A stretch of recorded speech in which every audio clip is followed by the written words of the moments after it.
Hola, bienvenidos de nuevo. Soy el doctor Carlos Waldo, soy especialista en medicina interna y este es mi canal Enseñando Medicina Interna. El día de hoy toca subir un video de actualidades en la medicina donde reviso algún artículo o algunas guías. Trato de hacer un resumen lo mejor que sea posible para presentárselos a ustedes y dejarles las conclusiones a su mejor consideración. El día de hoy me encontré con un artículo que me pareció bastante interesante, uno por su metodología y dos por los resultados que se obtuvieron. Tiene ahí algunas aristas en cuanto a los sesgos de los estudios que se analizaron, pero vamos a ir a revisándolo de manera paulatina en el transcurso de la plática. Entonces, de ahí viene el título de la plática, ejercicio para la depresión. ¿Qué dice la ciencia? ¿Realmente tiene beneficios en este tipo de pacientes la realización de ejercicios, pero sobre todo qué tipo de ejercicios y con qué intensidad se deben de realizar ese tipo de ejercicio? Entonces, a manera de introducción, el trastorno depresivo mayor es una de las principales causas de discapacidad en todo el mundo y este dato me pareció bastante interesante porque reduce la satisfacción vital más que, por ejemplo, las deudas, el divorcio, la diabetes, y no solamente eso, sino que también exacerba ciertas comorbilidades que el paciente ya puede llegar a tener, como enfermedades cardíacas, la ansiedad y el cáncer.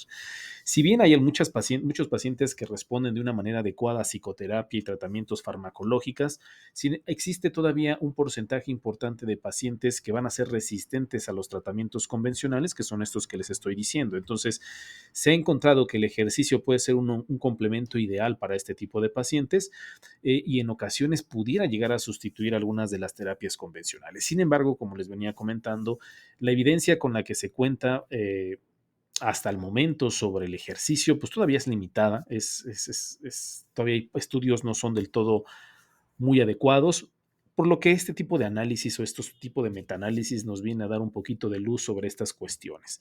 Este es el artículo que les quiero comentar el día de hoy. Se publicó en la revista BMJ, se denominó Efecto del ejercicio para la depresión. Es una revisión sistemática y metaanálisis en red de ensayos controlados aleatorizados. Ahorita vamos a hablar un poquito acerca del metaanálisis en red, a qué se refiere con esta situación. Sin embargo, los autores revisaron 218 ensayos controlados aleatorizados. Es un número bastante importante de estudios, prácticamente todos los que se encuentran actualmente y que nos hablan sobre intervenciones en el ejercicio para la depresión, con un total de 14,000 participantes. Es decir, si nosotros sacamos todos los participantes de todos los estudios que se analizaron, serían esto, un número bastante importante, 14,000 participantes, en los que se comparó cualquier forma de ejercicio con cualquier otra intervención en pacientes con un trastorno depresivo mayor. Entonces, la metodología es un metaanálisis en red, es una técnica estadística avanzada que permite comparar múltiples tratamientos entre sí, incluso si no han sido comparados directamente en un estudio clínico. Mientras que un metaanálisis tradicional, o sea, los que normalmente vemos, aleatorizados, controlados, etcétera, etcétera, solo comparan dos tratamientos en un estudio, por ejemplo, ejercicio versus terapia cognitiva, yoga versus no sé, fármacos inhibidores de la recaptura de serotonina, en lugar de solamente hacer una comparación de dos intervenciones específicamente, aquí se pueden incluir varias intervenciones, aunque sea de manera indirecta. Esto es lo que nosotros nos presentan como un metaanálisis en red. Se los explico muy rápidamente para que podamos entender cómo se realiza este tipo o cómo se llevan a cabo estas herramientas estadísticas. Por ejemplo, los círculos, que son los que llaman nodos, pero estos círculos propiamente dicho, representan las diferentes intervenciones, como por ejemplo en la parte de arriba tenemos la terapia cognitivo-conductual. Este circulito, por ejemplo, es una de las intervenciones. Entre más grande esté el circulito, significa que más estudios utilizaron esta intervención. Por ejemplo, tenemos la terapia cognitivo-conductual, a un lado tenemos el ciclismo, un poco más abajo la danza, un poco más abajo el ejercicio más los inhibidores selectivos de la recaptura de serotonina, y entre más grande sea este círculo, entre más grande sea este nodo, significa que esta intervención se analizó en diferentes tipos de estudios. El tamaño de las líneas, las que conectan las diferentes intervenciones, son las que comparan una con otra. Por ejemplo, la terapia cognitivo-conductual, que está hasta arriba. Esta se compara en un estudio, por ejemplo, con los ejercicios aeróbicos mixtos. También, por ejemplo, con los ejercicios aeróbicos más fuerza. También contra controles, contra yoga, contra caminar o trotar. Es decir, estas líneas que atraviesan todo el círculo significa que si esa intervención, con qué otra intervención se comparó. Y entre más grandes sean las líneas o el grosor sea más grande, eso significa que los estudios que compararon específicamente estas dos intervenciones fue mucho mayor. Entonces, como ustedes pueden ver, el ejercicio ha sido ampliamente estudiado, en combinación con otras intervenciones como por ejemplo los inhibidores de la recaptura de serotonina o la terapia cognitiva. Y el nodo que está más grande, el que vemos en el lado derecho, el círculo que está más grande, el que dice Active Control, significa que es el grupo control. O sea, prácticamente todas las intervenciones que vemos en los estudios, prácticamente todas han sido comparadas con un grupo control. Y las conexiones múltiples pues, reflejan que este metaanálisis permite inferencias indirectas, comparando tratamientos que pues, propiamente dicho no fueron comparados entre sí. Entonces, en conclusión, este diagrama ilustra la gran variedad de intervenciones analizadas y cómo se compararon en la red de estudios, con lo que pudiéramos llegar a obtener ciertas conclusiones sobre la eficacia relativa de cada una de las opciones que se han presentado para la depresión. Este tipo de estudios, este tipo de herramientas estadísticas nos ayuda a eso, comparar diferentes tipos de intervenciones que se han llevado a cabo, por ejemplo, para el tratamiento de la depresión, pero que propiamente dicho no se han comparado de manera directa, sino que se hace un análisis de una manera indirecta. Pero obviamente, pues no todo es miel sobre hojuelas. Si bien es una herramienta estadística muy, muy importante, va a depender de varias cuestiones y esas cuestiones van a depender del tipo de estudio que se está analizando. Y esta, por ejemplo, es una tabla que nos ponen en el artículo que nos habla sobre los sesgos. Analizan cada uno de los artículos y nos hablan qué tanto sesgo tiene. Entonces, por eso nos ponen esta tabla, nos la ponen por colores. ¿Qué significan los colores? Verde tiene bajo riesgo de sesgo ese estudio. Amarillo, algunas preocupaciones. Y rojo tiene un riesgo o un alto riesgo de sesgo. Si nosotros vemos el overall, que significa que es como en promedio de todos los estudios que se analizaron, la verdad es que pues sí anda muy fallón este metaanálisis, sobre todo porque muchos de los estudios tienen un sesgo considerable. Si ustedes pueden ver, la línea roja significa que un gran porcentaje de los artículos que se analizaron tienen un sesgo rojo, tienen un riesgo de sesgo alto y el resto tiene un riesgo de sesgo amarillo, o sea, relativamente importante. Y muy poquitos tienen un sesgo en color verde. Entonces, este metaanálisis es una herramienta muy poderosa, pero deja mucho que desear los estudios que se analizaron. Las recomendaciones sobre lo que nos pongan al final que nos pongan en este artículo, pues tendremos que tomarlas con precaución y con ciertas reservas, sobre todo porque el análisis de todos los estudios que se realizaron para poder sacar todas estas estadísticas tienen un sesgo pues bastante considerable. Pero bueno, entendiendo esta situación, entendiendo que pues bueno, los resultados serán un poco limitados, vamos a ver los resultados del estudio. La verdad es que en comparación con los controles activos, la verdad es que un gran número de intervenciones de ejercicio tuvieron muy buenos resultados. Vamos a hablar cada uno de ellos, vamos a ir del mayor, del más importante, el que tuvo los resultados más impactantes al menos impactante. Para empezar, tenemos el caminar o el trotar, que fue uno de los más importantes. Pero antes de poder seguir con los resultados, me gustaría explicarles porque nos dan varios números o varios estadísticas que son las que les estoy poniendo hasta abajo y me gustaría hablar de cada una de ellas. Por ejemplo, caminar y trotar. El primer número que nos ponen es la N y dice 1210. Eso significa que el análisis que se realizó de todos los estudios que se compararon fueron un total de 1210 pacientes. El siguiente número, que es la K, significa el número de estudios que se han llevado a cabo, toman en cuenta esta intervención, es decir, fueron 51 estudios que analizan esta intervención en específico, es decir, trotar o correr. Y el siguiente son los datos Hedges. Los datos Hedges, ¿a qué se refieren? Cuando vemos este análisis en algún artículo, nos habla sobre el tamaño que tiene el efecto, es decir, una G negativa indica una reducción, por ejemplo, en este caso en particular, una reducción en la severidad de la depresión en comparación con el grupo control.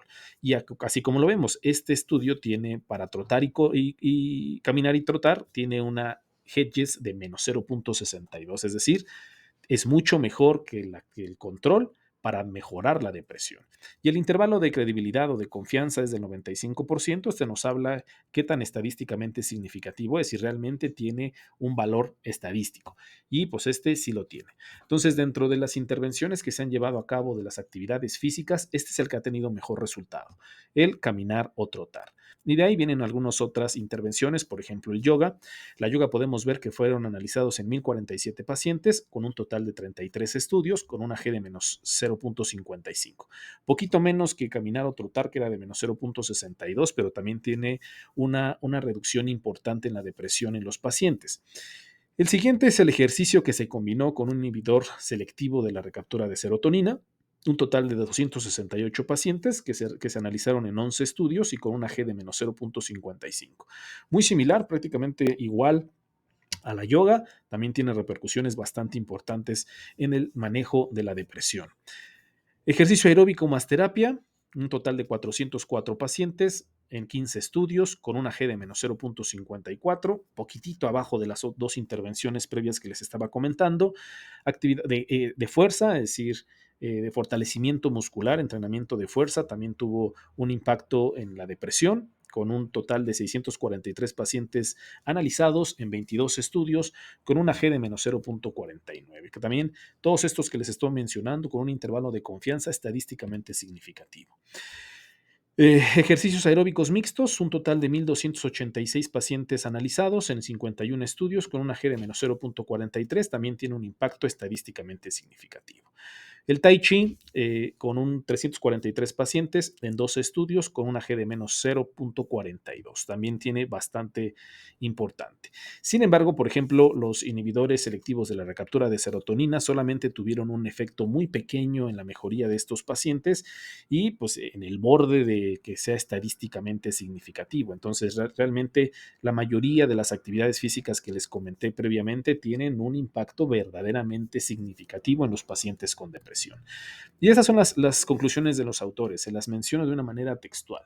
El ejercicio es un tratamiento eficaz para la depresión y caminar o trotar. El yoga y el entrenamiento de fuerza son más efectivos que otros ejercicios, particularmente cuando son intensos. El yoga y el entrenamiento de fuerza fueron bien tolerados en comparación con otros tratamientos. El ejercicio pareció ser igualmente efectivo para personas con y sin comorbilidades y con diferentes niveles iniciales de depresión. Para mitigar los efectos de las expectativas, los estudios futuros podrían tener como objetivo cegar a los participantes y al personal. Estas formas de ejercicio podrían considerarse junto con la psicoterapia y los antidepresivos como tratamientos básicos para la depresión. Pues todo parece indicar que el ejercicio sí realmente tiene un impacto fundamental en los pacientes con depresión, aunque sí hay que tomar en cuenta que va a haber ciertas limitantes en este tipo de pacientes. Y si nos estamos enfrentando con un paciente con depresión mayor, pues obviamente tendrá muchas limitaciones, sobre todo en la motivación de hacer ejercicio.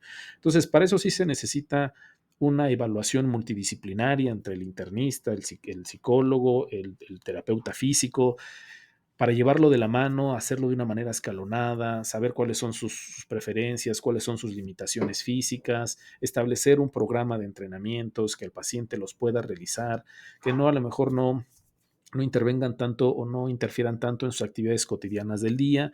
Parece decirse muy fácil, parece decirse, pues es que haga ejercicio porque le va a ayudar, sin embargo hay que tomar en cuenta las limitantes de los pacientes que tienen estas condiciones como depresión mayor. No es fácil, no es un poco complicado que al paciente se le pueda motivar para realizar ese tipo de actividades físicas, por lo que eso hay que tomarlo muy en cuenta.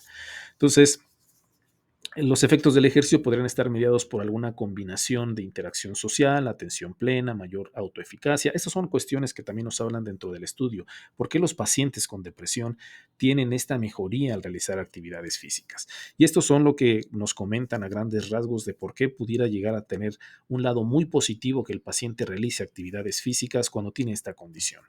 Entonces, también hay una editorial que nos mencionan que parte del tratamiento integral de estos pacientes son las prescripciones de ejercicio y, como ya les había comentado, individualizarlas. Entonces, como les comento, se dice muy fácil, podemos comentarle a los pacientes, pero tenemos que individualizar todo este tipo de comentarios al paciente. Y pues obviamente tenemos que esperar estudios que estén mejor controlados y que la metodología sea mucho mejor.